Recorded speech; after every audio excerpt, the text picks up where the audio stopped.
England test captain Ben Stokes తాజా రూపం చూసి క్రికెట్ అభిమానులు ఒక్కసారిగా ఆందోళనకు గురయ్యారు.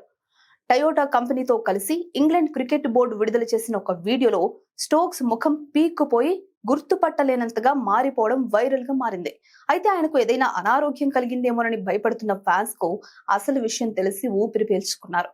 ఈ ఏడాది ఆరంభంలో నెట్స్ లో ప్రాక్టీస్ చేస్తున్న సమయంలో ఒక బంతి బలంగా వచ్చి స్టోక్స్ ముఖానికి తగిలింది. ఆ ప్రమాదంలో ఆయన చెంప ఎముక తీవ్రంగా దెబ్బతినడంతో వైద్యులు సూచన మేరకు ఇటీవల ఫేషియల్ సర్జరీ చేయించుకున్నారు. ఈ శస్త్రచికిత్స కారణంగానే ఆయన ముఖ వర్చస్సులో మార్పు వచ్చిందని, త్వరలోనే ఆయన కోలుకొని పాత రూపంలోకి వచ్చే అవకాశం ఉందని సమాచారం. ఆ ప్రమాదం గురించి స్టోక్స్ స్వయంగా స్పందిస్తూ అది అత్యంత భయానకమైన క్షణమని అభివర్ణించారు. బంతి తగిలిన తీవ్రతకు ప్రాణాపాయం కూడా సంభవించేదని, దేవుడి దయ వల్ల పెద్ద ప్రమాదం నుంచి తప్పించుకున్నానని ఆయన పేర్కొన్నారు. ప్రస్తుతం కోలుకుంటున్న స్టోక్స్ కు రాబోయే సమ్మర్ సీజన్ ఎంతో కీలకం కానుంది. ఇటీవల యాషెస్ సిరీస్ లో ఆస్ట్రేలియా చేతిలో 4-1 తో ఎదురైన పరాభవం నుండి జట్టును గట్టెక్కించాల్సిన బాధ్యత ఆయనపై ఉంది.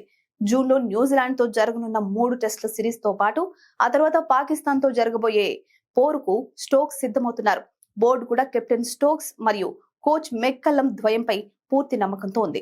త్వరలోనే స్టోక్స్ పూర్తి ఫిట్నెస్ తో మైదానంలోకి దిగాలని అభిమానులు కోరుకుంటున్నారు.